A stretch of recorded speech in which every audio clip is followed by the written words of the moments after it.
Selamat siang pemirsa, Seleksi Kuliah Hadir menjumpai Anda semua bersama saya Ahmad Riceto dan rekan saya Marcella Darlin yang akan memberikan Anda berita terpilih dan teraktual untuk menemani hari Anda. Informasi pertama hari ini datang dari perkembangan dunia digital. Seperti yang kita ketahui bahwa perkembangan dunia digitalisasi kini menjadi semakin pesat. Hal ini membuat Indonesia harus melakukan penyesuaian di berbagai sektor, salah satunya sektor penyiaran. Saat ini masyarakat Indonesia sudah dapat menikmati tayangan TV digital dengan mudah. Selain itu pemirsa, pemerintah juga saat ini sedang menyebut program perpindahan siaran TV analog ke TV digital di seluruh Indonesia. Indonesia sekarang ini kan masyarakat Indonesia kan mengalami yang namanya era konvergensi. Semua informasi itu bisa diperoleh dari manapun. Apalagi zaman sekarang, zaman IT ya, zaman internet ya. Semua orang punya HP, semua orang bisa mengakses asal punya data ya, dari YouTube dan lain-lain bisa mereka akses apapun ya itu. Nah, bahkan gini, sekarang pun TV ini kan semakin banyak ditinggalkan orang. Ya, TV hanya ini itu aja, kurang apa? Programnya kurang menggigit, ya, membosankan kan gitu kan. Nah, maka dari itu memang ini suatu terobosan besar dari pemerintah ya untuk menghadirkan teknologi DVB T2 ya. Teknologi apa tuh? Televisi digital. Itu suatu kemajuan yang besar. Diharapkan nanti dengan penganeka-ragaman apa tuh? Konten Konten TV nanti insya Allah bisa menarik masyarakat kembali ke TV gitu. Dengan kehadiran TV ini di rumah masing-masing ini diharapkan bisa apa ya, menimbulkan mengakrabkan kembali anggota keluarga. Nanti insya Allah dengan digital nanti semua potensi daerah ini bisa tampil di dunia ini. Itu. Apapun potensi ekonomi, potensi sosial masyarakat bisa terekspos dengan baik di dunia televisi. Perpindahan siaran TV analog ke TV digital ini menjadi salah satu terobosan pemerintah yang diharapkan dapat kembali menarik minat masyarakat untuk menikmati siaran di televisi. Salah satu stasiun TV yang sudah siap menghadapi perpindahan siaran TV analog ke TV digital tersebut adalah RBTV. RBTV sendiri merupakan stasiun TV yang memegang acuan kepada perkembangan teknologi sehingga mereka sudah mempersiapkan perpindahan siaran tersebut sejak lama. Kalau untuk RB sendiri sih persiapan TV digital sebenarnya sudah ada lama ya. Karena kita memang acuannya adalah teknologi. Jadi untuk persiapannya juga kita nggak terlalu kaget dengan adanya konsep TV digital ini.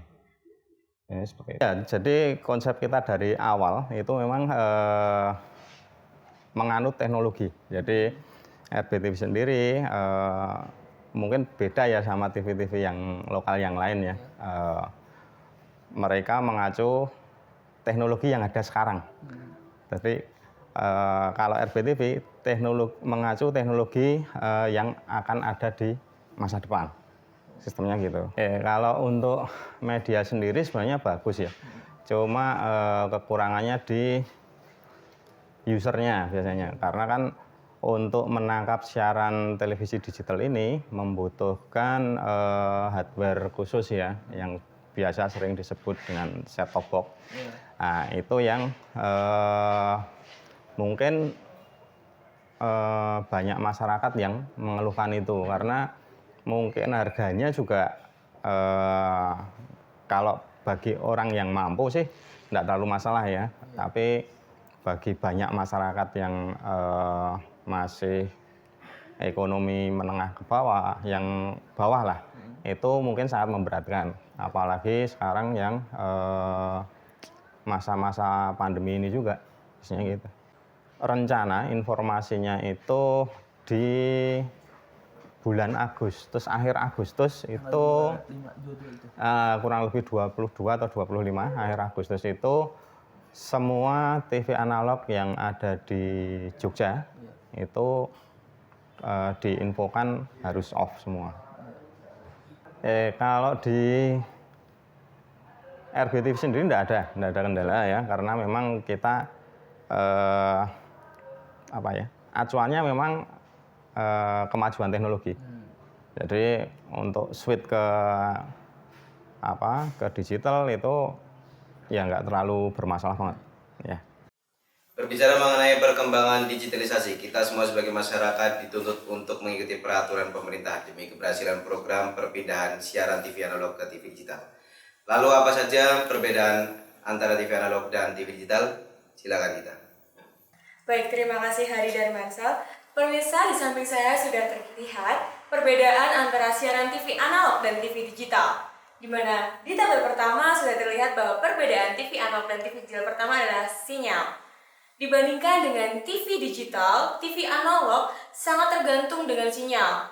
Itu sebabnya TV analog sangat rentan mengalami gangguan. Perbedaan kedua terlihat dari pemancar TV itu sendiri. TV digital tidak berpengaruh dengan jarak jauh dan dekatnya pemancar TV. Perbedaan yang sangat signifikan terlihat dari kualitas gambar yang dihasilkan siaran TV analog dan TV digital. TV digital lebih memiliki kualitas gambar yang lebih baik dikarenakan bandwidth yang dihasilkan oleh TV digital lebih luas dari TV analog. Sedangkan perbedaan yang terakhir adalah dari fitur yang dihasilkan oleh TV analog dan TV digital itu sendiri, di mana TV digital memiliki fitur yang sangat canggih, yaitu jadwal acara yang sudah tersusun di dalam TV itu sendiri, sedangkan TV analog tidak memiliki fitur tersebut. Demikian Hari dan Mansal. Terima kasih Dita. Bagi Anda yang masih menggunakan TV analog, pemerintah akan memberikan solusi dengan memfasilitasi alat penerima siaran digital yang akan disambungkan langsung dengan TV analog atau set-top box yang akan diberikan kepada warga yang kurang mampu. Nah, dengan adanya solusi tersebut, harapannya program perpindahan siaran TV analog ke TV digital akan semakin cepat dan semakin merata. Beralih pada berita selanjutnya, pemirsa, Kementerian Pendidikan, Kebudayaan, Riset, dan Teknologi telah meluncurkan kurikulum Merdeka sebagai bagian dari kebijakan Merdeka Belajar. Ya, sebelum diluncurkan secara luas, sejak ajaran tahun 2021-2022, kurikulum ini berhasil diimplementasikan di hampir 2.500 sekolah. Kurikulum Merdeka adalah kurikulum dengan pembelajaran intrakurikuler yang beragam di mana pembelajaran akan terasa lebih optimal, sehingga peserta didik memiliki cukup waktu untuk memahami setiap pembelajaran yang diberikan. Jadi untuk persiapan perubahannya ya kita menyesuaikan dengan instansi yang ada di atasnya, yaitu Kemendikbud dan juga Dinas Dikpora Provinsi. Maka kami melakukan beberapa persiapan, antara lain adalah mendaftarkan sekolah-sekolah untuk ikut dalam implementasi kurikulum Merdeka. Di dalam implementasi kurikulum Merdeka itu ada 3 tahap atau 3 yang bisa dipilih sekolah, yaitu Merdeka Belajar, Merdeka Berubah, dan Merdeka Berbagi. Di Kabupaten Bantul menggunakan Merdeka Berubah. Nah, untuk kegiatan-kegiatan yang dilakukan adalah setiap guru setelah itu kemudian login dengan menggunakan akun belajar.id. Dinas Kemudaan, Pemuda dan Olahraga Kabupaten Bantul dalam hal ini adalah dari sisi kependidikan dan di persekolahan, kami melakukan beberapa kegiatan-kegiatan, antara lain pelatihan-pelatihan yang digunakan untuk guru, kemudian meminta guru untuk masuk ke platform yang dinamakan dengan platform Merdeka Mengajar, supaya guru-guru siap dalam mengajar dan membuat kurikulum operasional tingkat satuan pendidikan yang merupakan breakdown dari kurikulum Merdeka Belajar yang diturunkan dari Kemendikbud. Sebenarnya tidak banyak berbeda, hanya kalau di kurikulum Merdeka itu ada 1 jam pelajaran yang digunakan untuk membuat sebuah proyek. Jadi setiap anak itu harus mempunyai proyek bersama dengan teman yang lainnya, utamanya untuk penguatan profil pelajar Pancasila. Jadi anak-anak itu nanti akan bisa mendapatkan beberapa value atau nilai yang kemudian dapat diimplementasikan dalam kehidupan dia sehari-hari, karena dia mempunyai kemandirian, gotong royongan, kemudian mereka mempunyai nalar kritis, inovatif, dan sebagainya. Menjelang Pilkada 2024, pemerintah Kabupaten Bantul menyelenggarakan penyuluhan guna menangani politik uang. Liputannya sesaat lagi hanya di Slash News.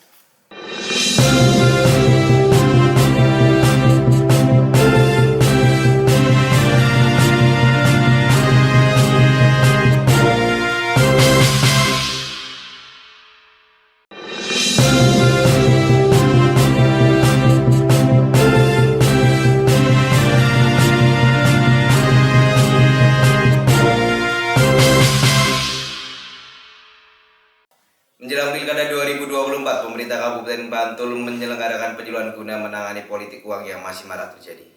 Menurut Bawaslu, kegiatan pendidikan politik uang dapat berkontribusi untuk memberikan informasi kepada seluruh masyarakat seputar politik uang. Penyuluhan politik uang atau biasa disebut dengan dialog politik ini sendiri diadakan setiap 2 bulan sekali di beberapa desa. Dengan target masyarakat menengah ke bawah dan juga remaja. Diharapkan kegiatan dialog politik yang merupakan salah satu proker dari Kesbangpol daerah pemerintah Kabupaten Bantul ini dapat mengurangi adanya praktik politik uang dan juga menyadarkan masyarakat bahwa politik uang adalah hal yang menyimpang dan perlu dihindari. Jadi money politik ini tidak bisa kita selesaikan secara instan ya. Artinya harus ada upaya terus-menerus yang dilakukan.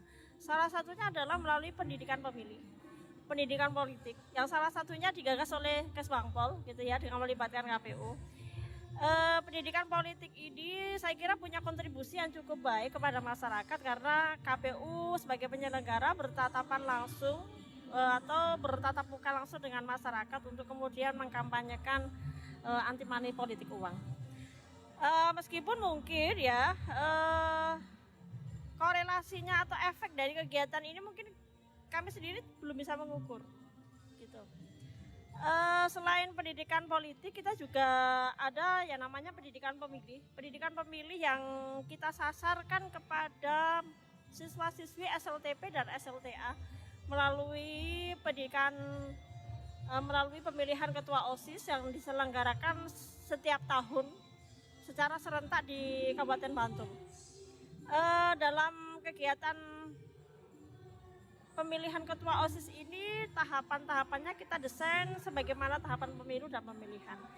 Nah, di dalamnya juga kita mengkampanyekan bagaimana siswa ini terbiasa dengan tidak melakukan politik uang. Ya, salah satunya ketika mereka memilih pemimpinnya, memilih ketua OSISnya gitu. Nah, sehingga nilai-nilai yang dibangun secara terus-menerus dalam lembaga sekolah ini bisa diinternalkan dan bisa membekas, dan saya kira ini menjadi perisai yang cukup mahal ketika mereka berhadapan langsung dengan dunia perpolitikan yang sesungguhnya begitu. Jadi itu sih upaya kami gitu ya, upaya yang kita lakukan secara terus-menerus untuk membendung money politik, karena money politik itu tidak bisa kita berantas secara instan.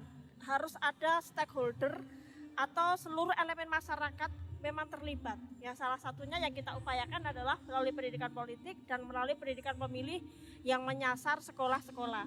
Salah satunya adalah kegiatan pemilihan ketua. Jadi ukurannya kami memang saat ini belum bisa mengukur secara pasti ya maraknya gitu ya. Politik uang gitu. Kendalanya saya yakin ya kendala dengan budaya gitu. Salah satunya budaya masyarakat Jogja atau masyarakat Jawa kita adalah masyarakat yang suka memberi kan begitu. Nah, ternyata budaya ini tidak melulu dimaknai secara baik gitu. Apalagi ketika berkecimpung dalam dunia politik misalkan ya si A mau nyalon jadi lurah. Dia orangnya lomoh enggak, suka memberi enggak gitu. Padahal kan tidak semua pemberian itu berkonotasi baik. Apalagi jika pemberian itu disangkut pautkan dengan jabatan politik yang akan dia peroleh. Nah, begitu. Jadi salah satu faktor kendala saya kira pada budaya kita, budaya memberi itu juga sebenarnya memperparah praktek-praktek money politik. Pemirsa, jelang Lebaran Idul Adha 2022, bahan pokok mengalami kenaikan harga. Ya, kenaikan harga juga terjadi di Pasar Condong Catur, Yogyakarta. Kenaikan harga terjadi pada bahan masakan seperti tomat, bawang merah, bawang putih, dan juga cabai. Selain itu, harga ikan juga mengalami kenaikan. Namun kenaikan harga ikan tersebut masih bisa dibilang stabil. Kenaikan harga paling signifikan terlihat pada harga cabai yang semula Rp30.000 per kilogram naik hingga Rp50.000 per kilogram.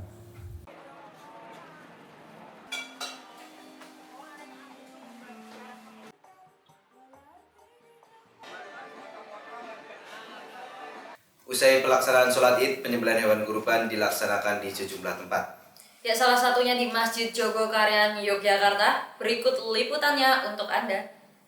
Masjid Jogokarian sendiri diberikan kepercayaan untuk menyembelih sejumlah 52 ekor lembu dan 47 ekor kambing, di mana 1 lembu dan 10 kambing akan disumbangkan ke desa binaan Masjid Jogokarian. Tahun ini Masjid Jogokarian mendapat amanah hewan kurban sejumlah 52 ekor lembu dan sekitar 47 ekor kambing, dan yang disembelih di masjid pada tanggal 9 Juli atau 10 Zulhijjah itu sekitar 51 ekor lembu dan 37 ekor kambing. Yang 1 lembu dan kalau prioritasnya Masjid Jogokarian kita prioritaskan untuk warga Kampung Jogokarian itu sendiri, karena itu wilayah dakwahnya Masjid Jogokarian. Selain itu ada beberapa proposal yang masuk, permintaan daging, permohonan daging seperti itu, kita sebar ke beberapa desa-desa binaan yang ada di titik-titik Masjid Jogokarian tradisional seperti itu. Alhamdulillah sudah menjangkau Yogyakarta dan Jawa Tengah. Lalu untuk perbandingan sendiri Pak, dari orang yang melaksanakan kurban dan hewan yang dikurbankan itu dari tahun lalu mendapatkan peningkatan atau penurunan? Alhamdulillah untuk tahun ini ya, setiap tahun ada peningkatan pengkurban atau soibul kurban. Tahun kemarin 2021 kita mengelola 51 ekor lembu dan 39 kambing. Kalau untuk tahun ini kita tambah 1 lembu jadi 52 lembu dan kambingnya alhamdulillah 47 kambing. Beralih pada berita selanjutnya, pemirsa, terjadinya kerusuhan di Babarsari, Yogyakarta pada 4 Juli 2022. Kerusuhan tersebut merugikan beberapa pihak dan 6 motor terbakar. Dan bagaimana keadaan Babarsari pasca kerusuhan tersebut terjadi? Kami telah terhubung kepada reporter kami Musyafa. Musyafa, bagaimana keadaan lokasi saat ini? Oke Hari, pemirsa, yang dimana kita ketahui beberapa hari lalu telah terjadinya aksi kericuhan pada hari Senin 4 Juli 2022. Dari aksi kericuhan tersebut terdapat beberapa ruko yang mengalami kerusakan, baik itu secara ringan maupun secara berat. Namun pada hari ini pasca kericuhan, lokasi terpantau aman dan terkendali, dan para warga juga atau para pedagang sudah kembali beraktivitas seperti biasanya. Mereka yang para pedagang sudah kembali ke toko berjualan ataupun memperbaiki ruko mereka yang mengalami kerusakan. Seperti itu Hari. Lalu apakah ada tindak lanjut pembersihan yang Musyafa? Baik Marcel, untuk tindak lanjut pembersihan area setempat sudah dilakukan pada hari Selasa 5 Juli 2022 oleh Satgas Satpol PP setempat dibantu dengan warga setempat. Dalam aksi pembersihan kemarin, Satgas Satpol PP juga meminta kepada para warga agar tetap menghimbau, memperhatikan ketertiban umum. Dan pada aksi kemarin juga masih ada beberapa titik yang belum berhasil dibersihkan oleh Satgas Satpol PP setempat. Seperti itu Marcel. Untuk arus lalu lintas sendiri, apakah masih diberlakukan pemblokiran, Musyafa? Baik Hari, untuk arus lalu lintasnya sendiri terpantau saat ini sudah berjalan dengan lancar dan tidak adanya lagi pemblokiran maupun pengalihan arus lalu lintas, sehingga tidaknya ada lagi titik-titik yang menjadi akses kemacetan. Namun bagi para pengendara tetap dihimbau yang melewati Jalan Babarsari maupun sekitarnya agar tetap berhati-hati dan waspada, menjaga keselamatan diri. Saya dan Sarul melaporkan. Baik, terima kasih Musyafa atas informasinya. Silakan melanjutkan tugas kembali. ATM Beras, hal baru yang ada di Masjid Jogokarian, Yogyakarta. Kami hadirkan berita selanjutnya usai jeda pariwara berikut ini.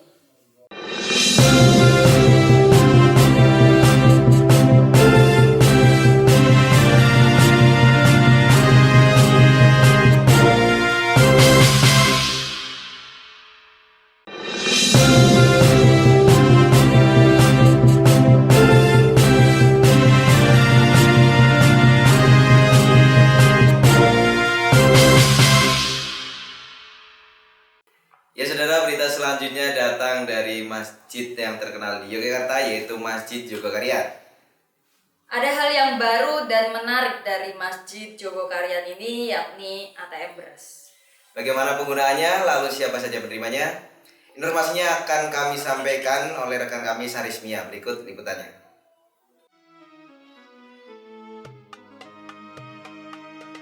Oke pemirsa, sekarang saya sedang berada di Masjid Jogokarian, Yogyakarta.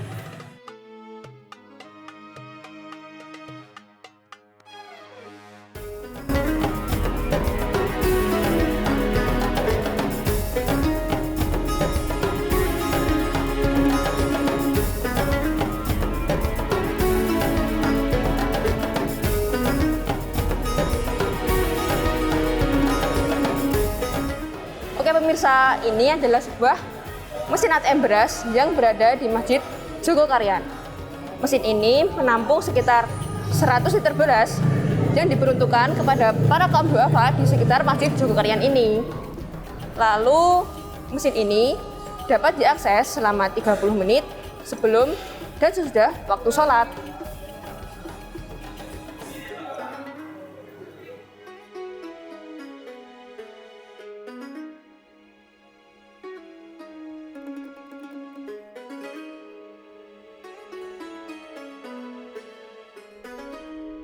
Oh, kalau ATM beras itu sebenarnya adalah alat penampung beras yang bisa mengeluarkan beras dengan menggunakan tapping KTP maupun kartu RFID. Dan mungkin lebih detail, ATM beras ini dulu awalnya mesinnya pakai ARM yang kemudian diubah menggunakan Raspberry Pi sehingga memungkinkan kami untuk mengatur agar yang ngambil ATM beras ini hanya dapat dilakukan di waktu-waktu mendekati waktu sholat saja. Hanya program dari Sodakoh Beras. Jadi udah sejak lama ada, kemudian berkembang. Yang awalnya dulu Sodakoh Beras itu hanya bisa membantu 15, nggak nyampe 20 KK tiap 2 pekan sekali. Tapi begitu alhamdulillah berkembang sehingga ATM ini bantuan dari LAS Indosat, yang kemudian kami kembangkan sendiri sesuai kebutuhan kami, yang sekarang ini bisa melayani sampai 400 orang kakak yang membutuhkan. Beras ini sumbernya dari kotak Sodakoh Beras yang ada di ujung sana. Kemudian juga ada donatur-donatur yang mungkin tak tercatat, yang mereka datang ke sini membawa beras, memasukkan berasnya sendiri ke dalam kotak ini. Kemudian kami juga ada wakaf sawah yang tiap panennya dipakai untuk mengisi ATM beras ini. ATM beras ini saya bawa kartu master ya, bisa juga dengan KTP, tapi ini kartu RFID master, bisa kalau master kan bisa kapan saja. Jadi tinggal ditappingkan saja, nanti beras akan keluar 2 kali. Ya. Ini tadi tapping saya 2 kali, untuk kartu biasa nggak bisa. Jadi kalau orang yang sudah biasa, dia udah nyiapin plastik di sini, kemudian tapping, jadi tidak perlu menuang lagi ke plastik. Jadi pemirsa, itulah seputar dan cara kerja dari mesin ATM beras di Masjid Jogokarian ini. Mesin ini sangat membantu para kaum duafa yang berada di sekitar Masjid Jogokarian. Beralih pada berita selanjutnya, pemirsa, kami akan mengajak Anda untuk berkeliling daerah Kota Gede Yogyakarta yang terkenal akan kerajinan peraknya. Nah, bagaimana cara pembuatan serta keunikan kerajinan perak tersebut? Berikut liputannya untuk Anda.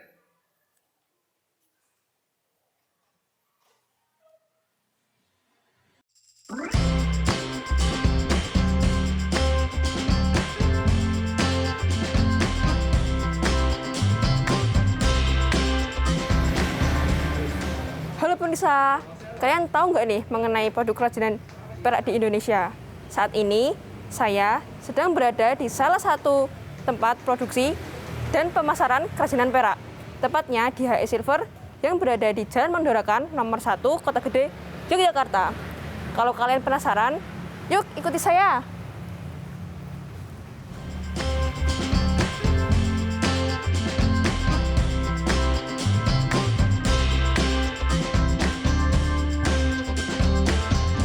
Oke pemirsa, tepat di belakang saya sudah terdapat ruangan yang menjual berbagai macam dari kerajinan perak. Kalian penasaran? Yuk kita masuk!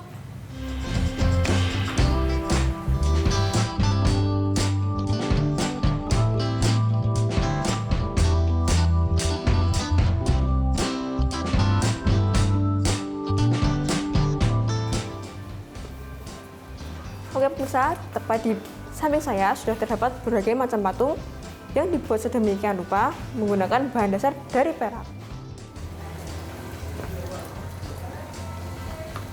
Nah pemirsa, tadi kalian sudah lihat-lihat kan barang-barang apa saja yang dihasilkan dari produk kerajinan perak. Kalian penasaran nggak dengan proses pembuatannya? Yuk kita lihat!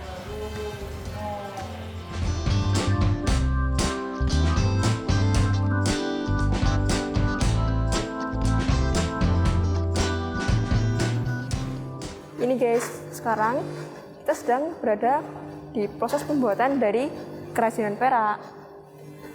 Permisi Pak. Ya, Untuk sekarang Bapak sedang membuat apa ya? ini bikin kerangka untuk bikin cincin. Oh, jadi guys, Bapaknya sekarang sedang membuat kerangka untuk cincin. Lalu untuk bahannya sendiri nih Pak, apakah bahannya pure dari perak atau ada bahan campuran dari bahan lain? Ini campurannya murni untuk perak. Oh, oke Pak. Untuk kesulitannya sendiri nih Pak, apakah ada kesulitan tersendiri dari pembuatan kerangka ini? Memang ada kesulitannya bikin kerangka ini. Yang satu itu bikin polanya dulu. Oh iya. Oke, baik Pak, terima kasih. Oke. Maaf mengganggu waktunya. Terima kasih banyak. Ya. Oke, jadi itu guys proses pembuatan dari kerajinan perak. Yuk kita keliling-keliling lagi.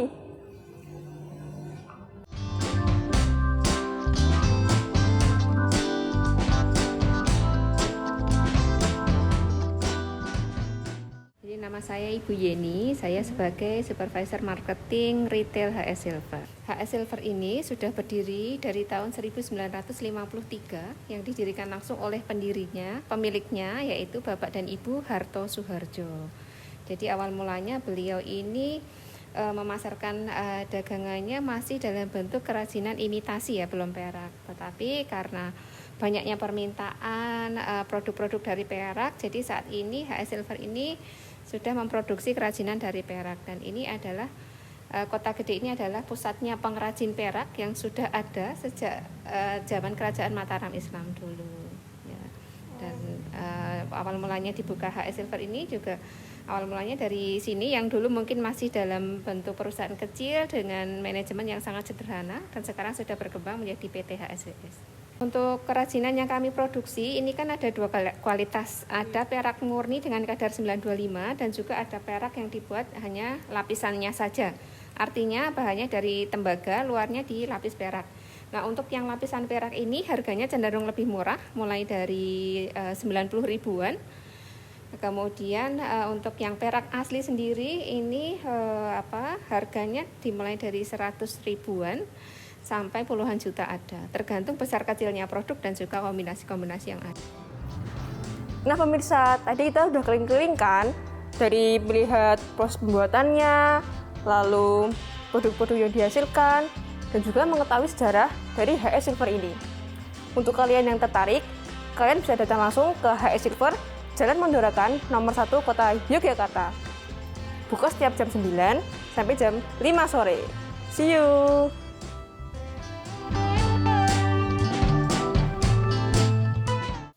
Wah, menarik sekali Marcella. Tentunya Hari, mungkin kalian yang bingung mau pergi kemana akhir pekan ini, HS Silver ini dapat menjadi tujuan wisata kalian di Jogja. Pemirsa, demikian Selection News hari ini. Saksikan selalu informasi yang tidak hanya sekedar dipilih, namun teraktual, terbaru, mendalam melalui layar TV3. Ya, saya Ahmad Rijonto dan rekan saya Marcella Darlin. Kami pamit undur diri dari hadapan Anda semua. Sampai jumpa.